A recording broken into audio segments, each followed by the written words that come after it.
El Halachot, Hazak ou Baruch Rabotai, Bessorot Tovot, on est aujourd'hui le 3 Adar, et comme on est dans la paracha qu'elle parle des Trouma, des dons, hier déjà on a compris qu'il y a des dons, l'argent, il y a des dons, tout ce qui est lié à la Torah, les montées de la Torah, ça c'est donné pour Dieu.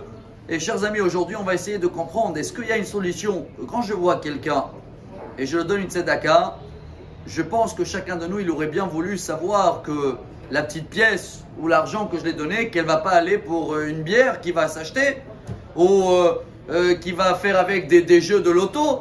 Chacun, je pense, il aurait bien préféré de choisir et que ça va aller pour la nourriture, pour payer son électricité. Est-ce qu'il y a une manière de trier notre tzedaka pour que ça va vraiment dans les bonnes choses? La réponse, chers amis, se trouve dans la phrase très connue qu'on va lire ce Shabbat, dans la parasha Teruma, Ve'asu li migdash ve'shachanti betocham. Le temple ou le tabernacle de l'époque représente ce qu'il y a à l'intérieur de nous pour que Dieu résiste chez nous. Si vous avez remarqué, il n'y avait pas de fixe, un don que chacun il devait donner. Oui, il y avait la semaine dernière Mahatzit shekel, les 26 shekels, mais ça c'est parti où ça?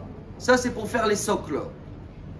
Mais tout le reste, tout qui servait vraiment Dieu, là il n'y a pas de limite. Chacun avec Kechol Asher Iddevenu Libo. Chacun avec son cœur. C'est pas comme le Maaser 10% ou le 1% sur les prélèvements. Il n'y a pas de chiffre. Justement, même quelqu'un qui n'a pas des moyens et qui n'amène rien du tout, selon sa pensée et son cœur pur, c'est comme ça que l'argent va aller dans les bonnes choses. Vous vous rappelez, on a raconté l'année dernière, je ne sais pas si c'est une vraie histoire ou une blague, mais il y avait un rabbin qui ramassait de l'argent comme ça et tout. Il est venu avec une belle voiture, une belle Mercedes, il avait un grand donateur et il a regardé le rabbin et tout. Il a dit, moi, tu sais, j'ai connu ton père. Et ton père, il n'avait pas ni voiture, il venait simple pour demander pour la yeshiva. Alors le rabbin, il a répondu, il a dit, oui, je sais. Mon père, il m'a raconté justement que dans son époque, tellement les gens qui donnaient, ils étaient sincères, que l'argent, il n'y avait pas la place pour aller dans la voiture et tout, ça allait 100% pour l'étude. Mais aujourd'hui, comme il y a beaucoup de gens, comme ça il le dit, qui veulent donner un parce qu'il veut payer moins des impôts, et l'autre il veut se montrer, et l'autre, alors automatiquement cet argent-là, il ne peut pas y aller dans les livres, ou dans l'étude, alors il est obligé d'aller dans la Mercedes. Alors on comprend ensemble que chacun de nous, selon comment tu vas donner à cette personne qui est en face de toi, même dans la rue, si tu vas le donner parce que tu as besoin de la monnaie ou machin, ne t'étonne pas que ça va aller pour une bière. C'est pas mal, c'est une tzedaka.